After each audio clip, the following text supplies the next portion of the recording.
या बाजूचे विद्वान आणि समोरचे विद्वान पुण्याचे नसले तरी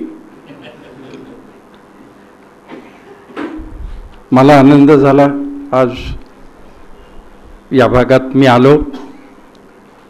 आमचे मित्र देव आत्ता असं म्हणाले की माझ्या भाषणाकरता ते उत्सुक आहेत. आता असं पहा, इथल्या इथं हे आले, मी पुण्याहून यांचं भाषण ऐकायला आलो.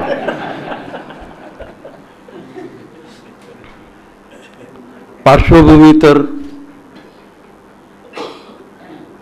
फार सुरेख पद्धतीनं विस्ताराने सांगितली गेली देवळांची. देवळांच्या अभ्यासाच्या संबंधात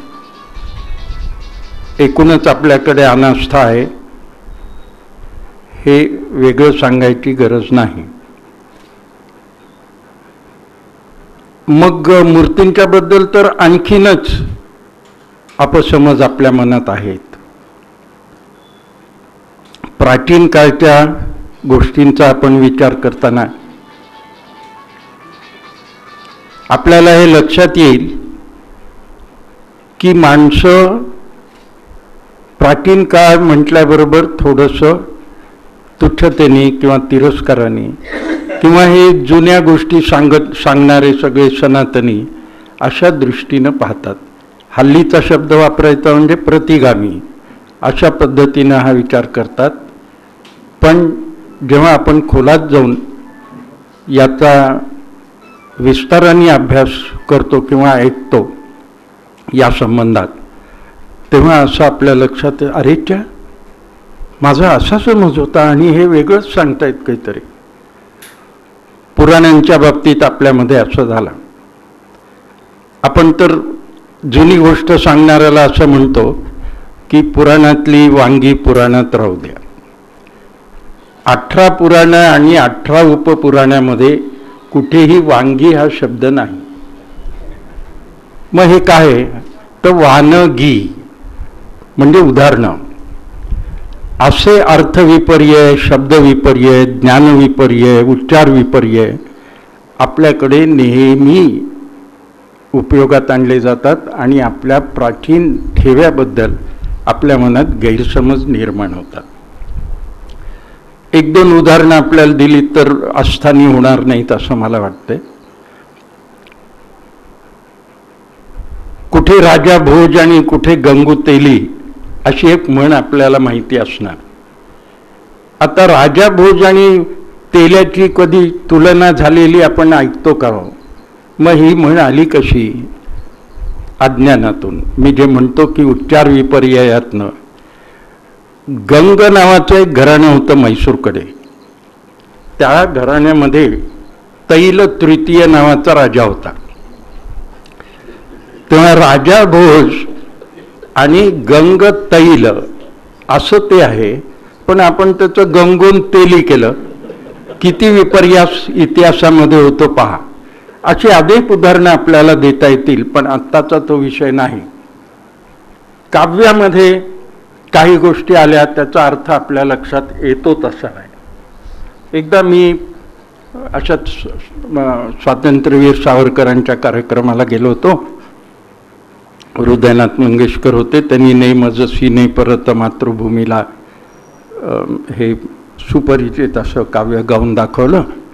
त्यात एक ओळ आहे, कथिन अगस्तीचा आता रे जो आचमनी तुझं प्याला सागरा प्राण तळमळाला. हा अगस्ती आपण आता उच्चार केलेला. हे काय प्रकरण आहे? स्वातंत्र्यवीरांना अगस्तीची भीती त्या सागराला घालण्याची काय आवश्यकता वाटली? त्याच्या मागे काही इतिहास आहे का? हा विचार केल्यावर माझ्या मनात असं आलं. मी त्या ब्रायटनला गेलो जिथं हे काव्य सुचलं. म्हटलं हे काय असेल? त्यावेळी मला उलगडा अर्थात झाला नाही. पण नंतर एकदा ह्या मूर्तिशास्त्राचा आणि पुराणांचा अभ्यास करताना विशेषतः भारताबाहेरील Bharat, India beyond it borders असा विचार जेव्हा मी करत होतो कंबोडियाला गेल्यावर, तेव्हा माझ्या किंवा इंडोनेशियाला गेल्यावर, तेव्हा माझ्या लक्षात असं आलं की अरे इंडोनेशियाला राष्ट्रगुरू ती माणसं कुणाला मानत होती? तर अगस्तीला. अगस्तीचे शिल्प आहेत इंडोनेशियाच्या काही शिल्पांच्या मंदिरांच्या वर. हे काय प्रकरण आहे? याला अगस्तीला गुरु का मानत असत हे लोक?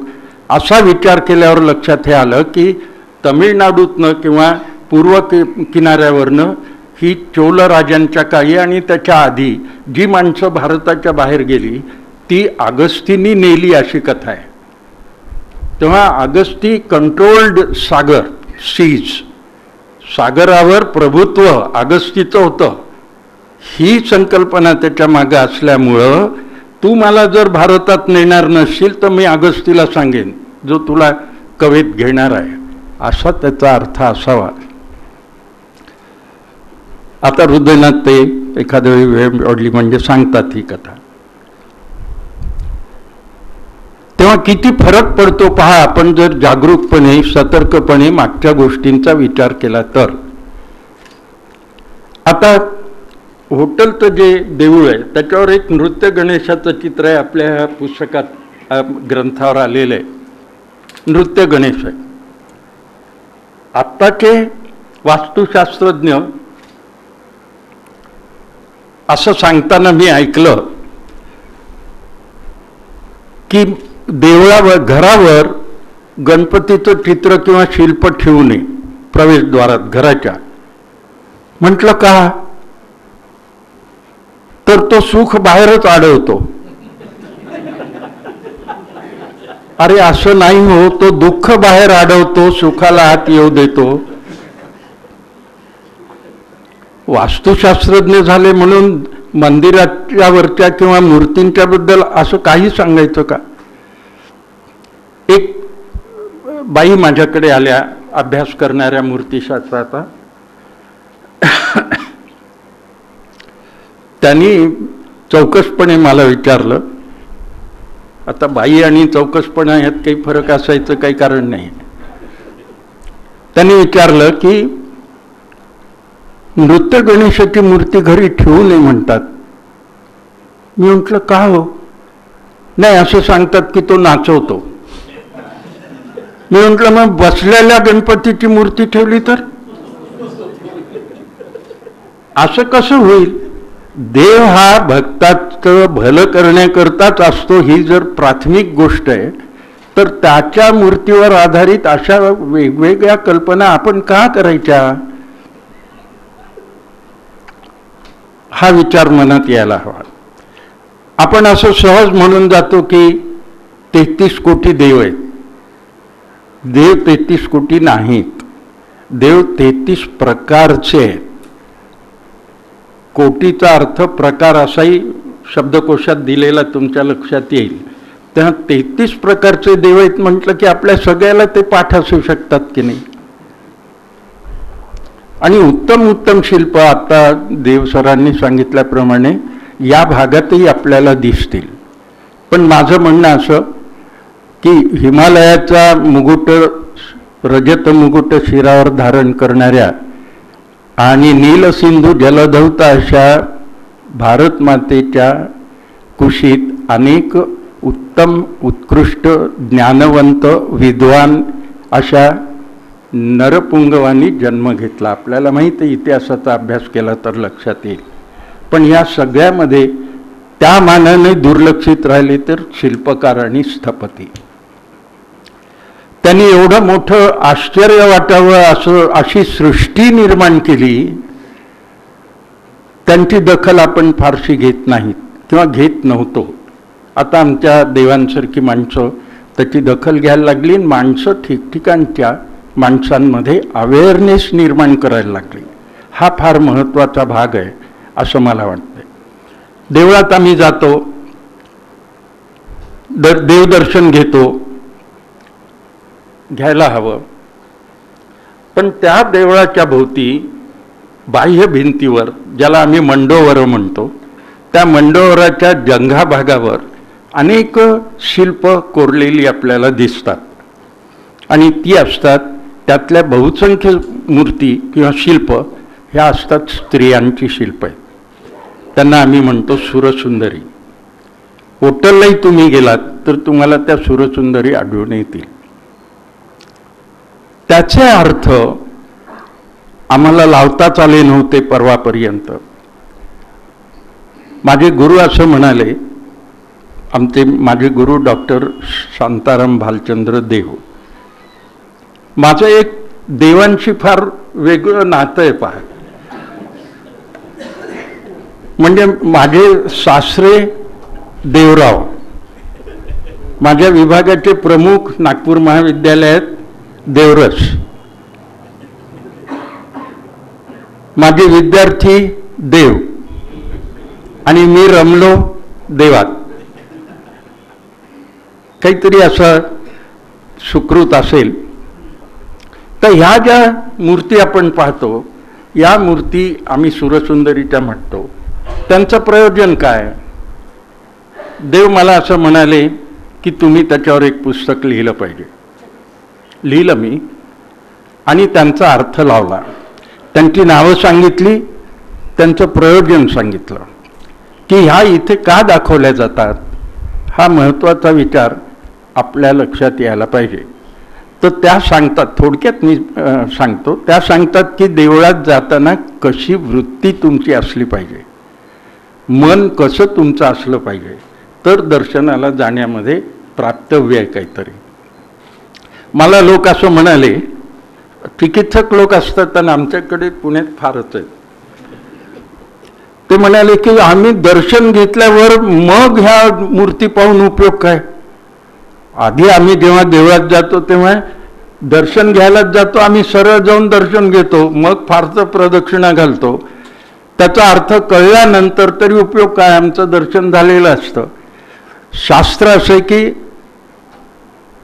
बाह्य देवपूजा ही पहिल्यांदा करायची असते. म्हणजे असं की तुम्ही साधं मंडईत गेलो तर आपण भाजी पटकन घेतो का, आधी मंडई फिरतो. म्हणजे मंडई असेल तिथं की कोणती भाजी कुठे चांगली मिळते नाही का, आणि मग एका ठिकाणी जाऊन ती घेतो. देवळात जायचं तर फिरून काय येऊ नये आपण, त्याला बाह्य दर्शन पूजा असं म्हणतात. आधी शास्त्र असं आहे की आधी तुम्ही मंदिराभोवती फिरायचं, त्या प्रतिमा काय सांगतायत ते पाहायचं, मग दर्शन घ्यायचं त्यांनी सांगितलेल्या प्रकाराने मन स्थिर करून, असं त्याचा अर्थ आहे. होटलच्या देवळावर अशा सुरसुंदरी आहेत, छान आहेत. काय आहे, आपल्याकडे दोन गोष्टी आहेत. मंदिरात तुम्ही गेल्यावर मंडपाच्या मध्ये ज्याला आपण रंगशिला म्हणतो, त्या रंगशिलेचं प्रयोजन असं असतं की त्या शिलेवर उभं राहून प्रवचन, गायन, नृत्य या मार्गाने देवतेची उपासना करायची. त्याला रंगभोग म्हणतात. आणि ज्याला आपण मूर्तीची पूजा करतो, अभिषेक आहे, नैवेद्य वगैरे, त्याला अंगभोग असं म्हणतात. शिलालेखामध्ये ह्या दोन्हींचाही उल्लेख आहे. म्हणजे पूजा करायची ती अंगभोग आणि रंगभोग या दोन्ही द्वारे करायची असते, असा त्याचा अर्थ आहे. आता तुम्ही जेव्हा नृत्य, गायन, वादन असं मी म्हटलं, तर तसं करायला पाहिजे हे कशावरून आम्हाला कळणार देवळात जाताना. तर ह्या स्त्रिया ज्या सुरसुंदरी ज्याला मी म्हणतो, ह्या वाद्य वाजवणाऱ्या दाखवलेल्या आहेत. कुणी तंतुवाद्य वाजवतं आहे, कुणाच्या हातात वीणा आहे, कुणाच्या हातात झांज आहे, कुणाच्या हातात बासरी आहे. तर या दृष्टीने, आणि कोणी नर्तिका आहेत, या दृष्टीनं देवाची पूजा करायची, देवाची रंगभोग ज्याला आपण म्हणतो. आणि दुसरा भाग आहे तो गीतेत म्हटलेला आहे, पत्रम पुष्पम फलम तोयम. देवाकडे, राजाकडे आणि गुरुकडे रिक्त हस्ते न गंतव्यम, रिक्त हस्तानी जाऊ नये. आज म्हणून कोणीतरी गुच्छ आणून दिला देवाकडे, तर असं जाऊ नये.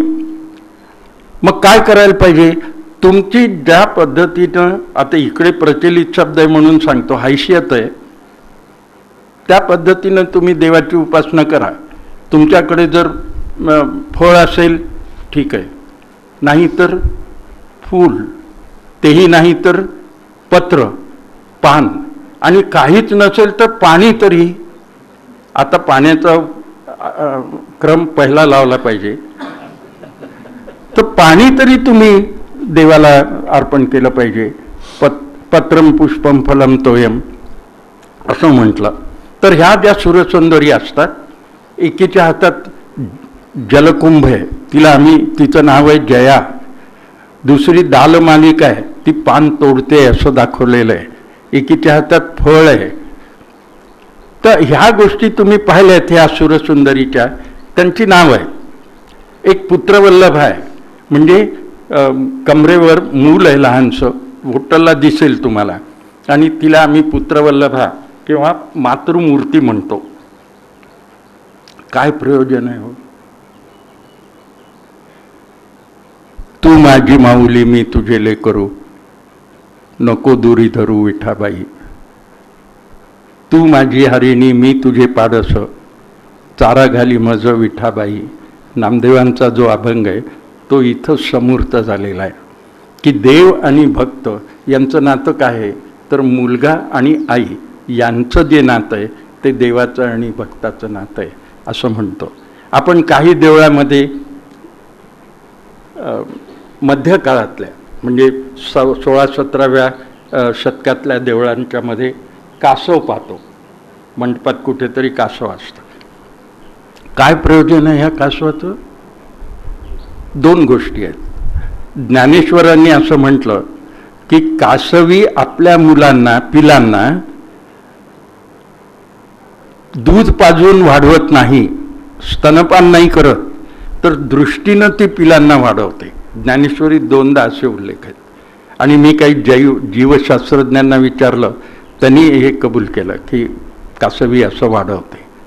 देव तसं दृष्टिक्षेपाने भक्ताला तो त्याचं भलं करतो असा त्याचा अर्थ एक.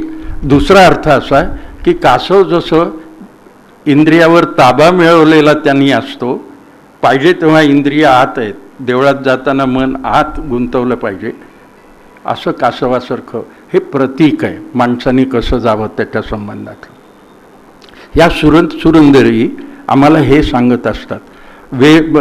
होटलला एक फार छान मूर्ती आहे, जी दुर्मिळ आहे. कशी मूर्ती आहे ती, तर त्या सुरसुंदरीच्या डाव्या हातामध्ये मुंडकं आहे आणि उजव्या हातात एक जंब्यासारखा हत्यार आहे. खटवांग कट्यार म्हणतो, कट्यार असं कट्यार आहे.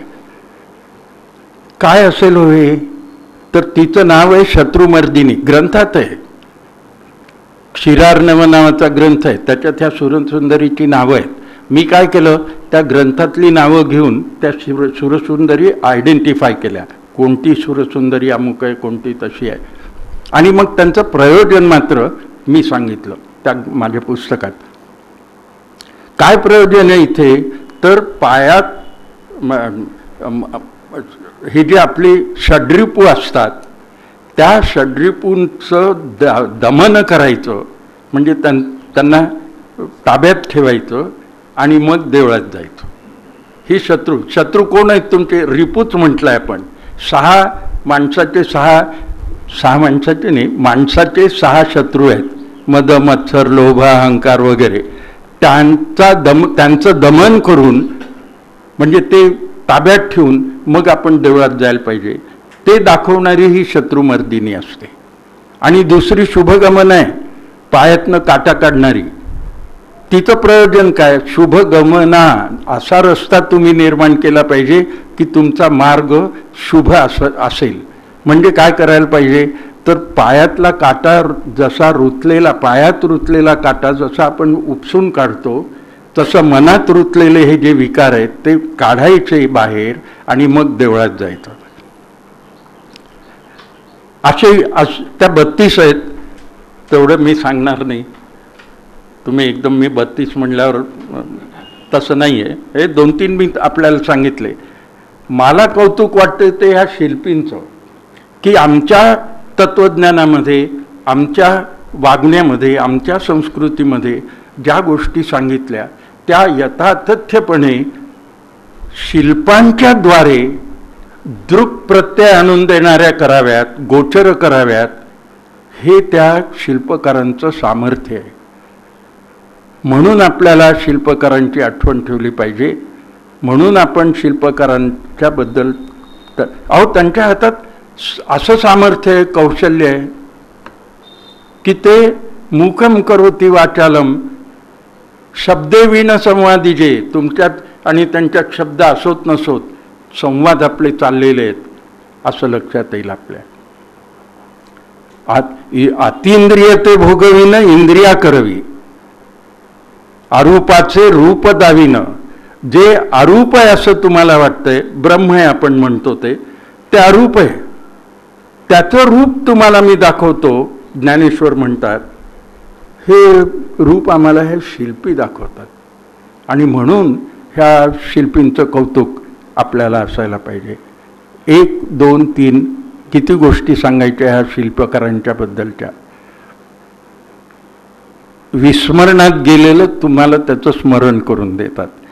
मी तर असं म्हणतो, आणि प्रभाकर देवांनी आपल्या काही लेखातही लिहिलेलं आहे की तत्कालीन समाजाचं चित्रीकरण किंवा शिल्पीकरण त्या काळच्या शिल्पज्ञानी शिल्पकारांनी केलं, आणि आज ते आपल्याला कळतं.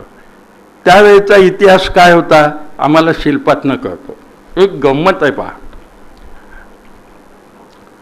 आरशाचं प्रयोजन काय तर प्रतिबिंब दाखवणं. प्राचीन काळच्या शिल्पातून तुम्हाला त्या काळी घडणाऱ्या घटनांचं बिंब, प्रतिबिंब तुम्हाला शिल्पातून दिसतं. पण असं पहा की आम्ही नसलो, आमच्यासमोर आरसा आहे म्हणून प्रतिबिंब आहे. त्या काळच्या लोकांच्या समोर त्या घटना आहेत म्हणून शिल्पात त्यांनी आणल्या. पण शिल्प आज आपल्याला बिंब नसताना सुद्धा त्या काळच्या गोष्टींचं प्रतिबिंब दाखवून देतात, माहिती करून देतात त्या प्रतिबिंबाची. हे किती केवढं मोठं कल्पना सुलभ आणि सौंदर्य आहे पहा. लहान लहान गोष्टीतून आपल्या त्या गोष्टी लहान नसतात, खरं तर त्या असतात मोठ्याच, पण आपल्याला त्या माहिती नसतात. छोट्या छोट्या गोष्टीतून खूप मोठा अर्थ आपल्याला कळतो. चिन्मयस्य अद्वितीयस्य निष्कलस्य शरीरिणाम उपासकानाम कार्यार्थम ब्रह्मणो रूपकल्पना.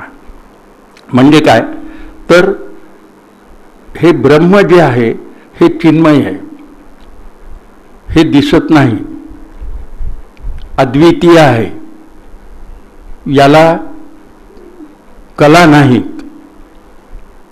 असं असलेलं ब्रह्म उपासकानाम कार्यार्थम ब्रह्मणो रूपकल्पना. उपासक आपलं कार्य सिद्धीला जाण्याकरता म्हणून त्या ब्रह्माला रूप देत असतो. खूपदा आम्हाला लोक सांगतात की तुम्ही इतके देव उपासना करणारे, इतक्या देवांचे तुम्ही लोक आहात वगैरे. असं नाही. एकच देव, आमचा सुद्धा एकच देव असतो. एको देवो केशव वा शिव वा असं आम्ही म्हणतो. देव एकच आहे, त्याला कोणी केशव म्हणतं, त्याला कोणी शिव म्हणतं. फरक इतकाच आहे. म्हणून उपासकानाम कार्यार्थम ब्रह्मणो रूपकल्पना. मला जर असं वाटलं की मी बालाजीची उपासना करावी, मी ब्रह्माला बालाजीचं रूप देतो. मला जर वाटलं देवीची उपासना आपल्याला करायला हवी, मी ब्रह्माला देवीचं रूप देतो, विठ्ठलाचं रूप देतो, विष्णूचं रूप देतो वगैरे वगैरे. आणि ह्या सगळ्या गोष्टी आपल्या जीवनाशी संबंधित आहेत. हो, लोकांना हे लक्षात येत नाही. आम्हाला वाईट वाटतं अभ्यासकांना, ते एवढ्या करतात. किती वेळ? 15 मिनटं. 15 मिनटं बोलू अजून? नाही, काही वेळा असं विचारलं तर किती वगैरे. तर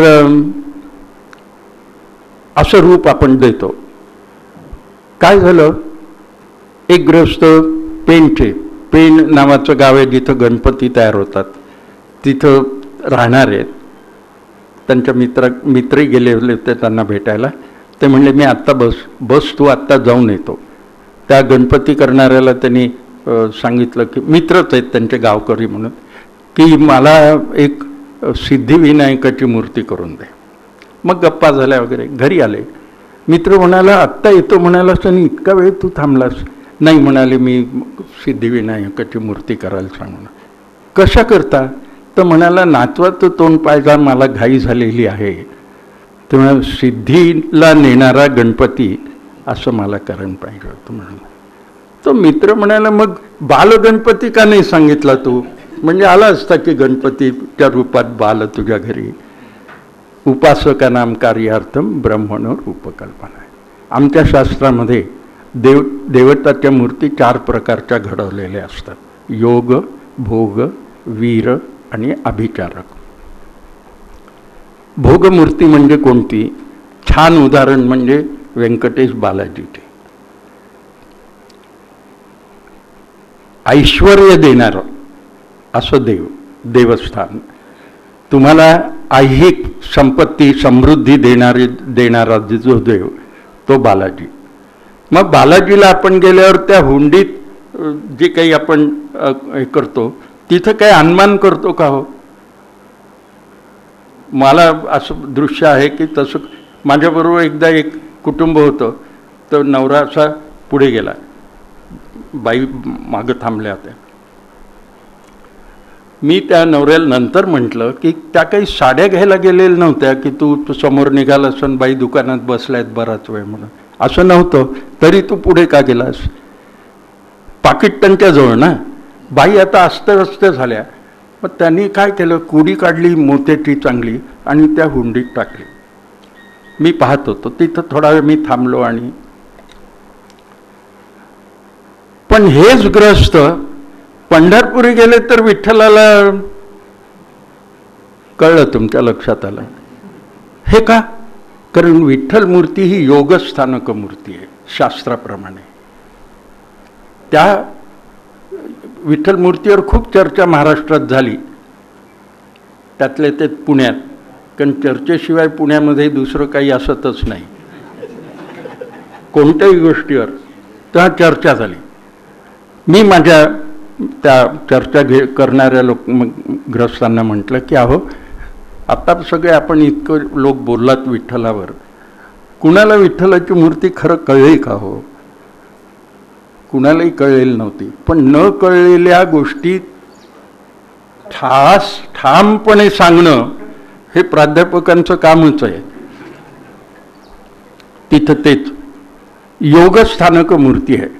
विठ्ठलाच्या दोन्ही म्हणजे विठ्ठलाचे दोन्ही हात कट्ट्यावलंबित आहेत, कमरेवर हात आहेत, समचरण तो उभा आहे. म्हणजे काय झालं की तो हातपाय न हलवता उभा आहे. आणि योगश्चित्तवृत्ती निरोधा, छाती मान आणि डोकं एका ओळीत असलं की योग साधतो. ताम योगमिति मन्यन्ते तस्मात् गुरुते. असा विठ्ठल उभा आहे. तो योग आहे, योगमूर्ती आहे त्याची.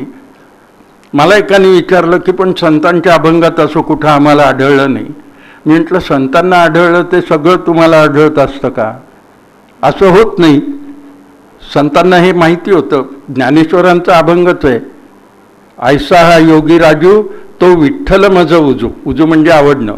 हा योगीराज विठ्ठल आहे म्हणून मला आवडतो, संत ज्ञानेश्वर म्हणाले, वगैरे वगैरे.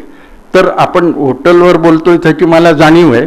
पण हॉटेलच्या मंदिरावर ज्या मूर्ती आहेत त्या मूर्ती आपण कशा दृष्टीनं पाहायच्या असतात. महामदिनीची मूर्ती आहे तिथे, ती वीरमूर्ती आहे. मारुतीची जी मूर्ती असते ना ती चपेटदान मुद्रा म्हणतो आम्ही. म्हणजे असा हात असतो की नाही मारुतीचा, त्याला चपेट म्हणजे चापट. हो, चापट. पण संस्कृतात म्हणलं म्हणजे थोडं त्याला गांभीर्य येतं. चपेटदान मुद्रा. तो त्यांनी तसा हात केला. कारण आपल्याला माहीत आहे समर्थ रामदास जेव्हा पंढरपुरी गेले आणि विठ्ठलासमोर उभं राहिले तेव्हा ते पाहिलं त्यांनी विठ्ठलाचं ध्यान. आणि ते म्हणाले, देवा, मोगलांच्या घोड्यांच्या टापाखाली सबंध महाराष्ट्र ढवळून निघतो आहे, भरडून निघतो आहे. असं असतानाही तू कमरेवर हात ठेवून किती दिवस पाहत राहणार? त्यांच्या मनात हे आलं. येथे कार्य उभा श्रीरामा मदमोहन मोहश्यामा ते म्हणाले. आणि त्यांच्या असं लक्षात आलं की महाराष्ट्राला आता शक्तीची उपासना करायची आहे. म्हणून मग त्यांनी मारुतीच्या स्थापना केल्या. हे आपल्याला माहिती आहे. पण आपल्याला हे माहिती आहे का की मारुतीचं दर्शन आपण शनिवारीच का घेतो? परीक्षेच्या वेळी घेतो हा भाग वेगळा, पण एरवी शनिवारीच का घेतो आपण? आपल्या लक्षातच येत नाही. काय मारुतीच्या पायाखाली बंगालमध्ये तर सर्रास, महाराष्ट्रातही काही ठिकाणी एक स्त्री प्रतिमा असते.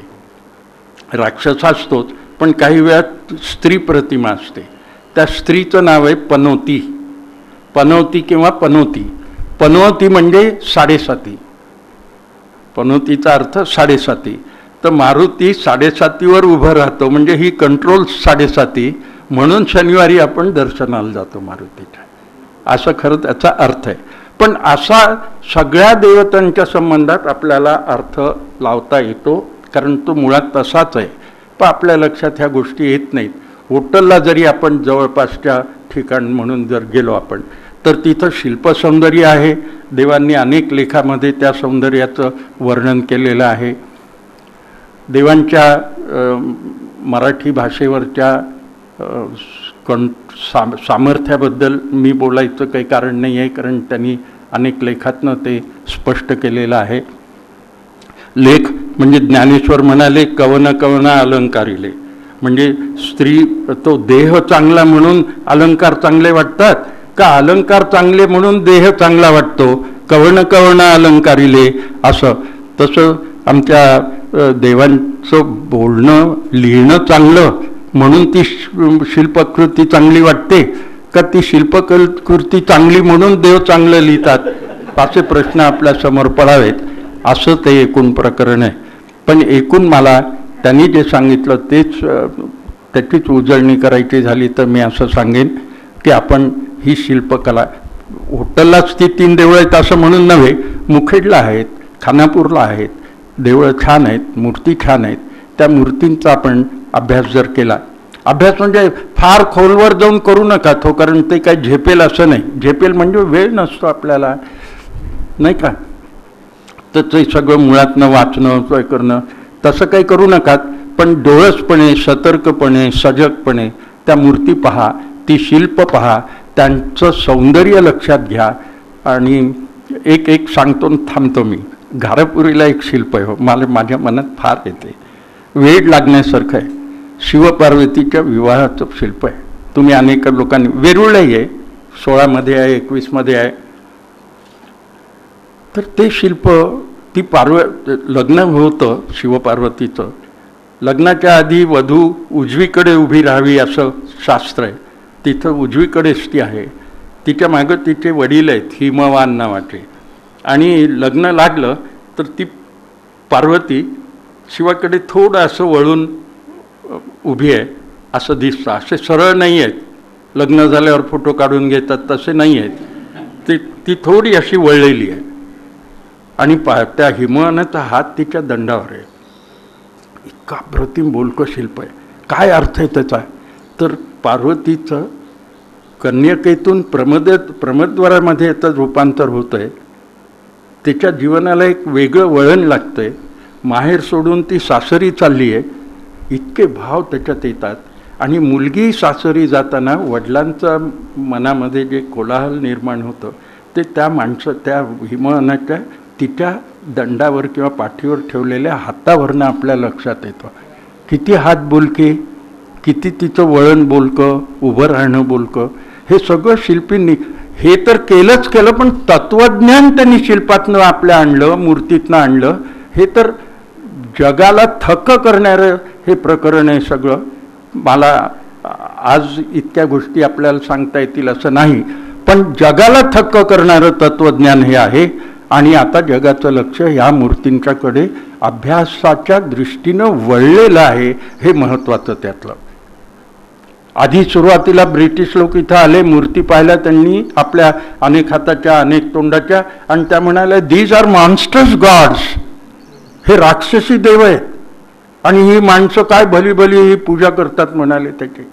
ब्रिटिशांना मी दोष देत नाही हो, त्यांना आपल्या कितीतरी कल्पना माहितीच नसतात. एक ती लेडी मेओ होती. काय तुम्ही शांतपणे ऐकून घेता म्हणून मला मोह झाला. खरं तर तुम्ही नाही ऐकून घेतलं असतं तर मी इतकं बोललोही नसतो. ती लेडी मेओ आली, ती म्हणाली, तिने पुस्तक लिहिलं इंडियावर, भारतावर, आणि ती म्हणाली these are very wonderful people, they eat some leaves of some tree and spit blood everywhere and anywhere. हे कुठल्या तरी झाडाची पानं खातात आणि कुठेही रक्त थुंकतात म्हणाले. आता कुठेही थुंकतात एवढंच बरोबर आहे त्याचं, पण विडा खाण्याचं जे सौंदर्य आहे ते तिला माहिती नाही ना, म्हणून तिने लिहिलं. हे मॉन्स्टर्स गॉड्स म्हणणारे देव, आपल्या मूर्तींच्या बद्दल असं म्हणणारे लोक सुद्धा, त्यांना माहिती नाही. एक उदाहरण देतो आणि थांबतो. आपल्या देवाला खूप हात असतात, 8, 18, 16, 15, 20, 15 नाही 20, 22. काय प्रयोजन आहे? आता असं पहा, एक मुलगा आला इंग्रजी मीडियमच्या शाळेतून, ते तुम्हाला माहीत आहे एकूण प्रकरण. तो आला आणि दप्तर फेकून दिलं आणि आई भूक लागली म्हणाल. आई स्वयंपाकात वगैरे होती. तिकडनं यजमान आले, चहा तरी. त्यावेळी स्त्रिया नोकऱ्या करत नसत, त्यामुळे त्यांना वाटायचं की नवरा ऑफिसात जाऊन खरंच थकून येतो. आता असं आहे का हो काही, पण त्यावेळी तसं वाटत असे.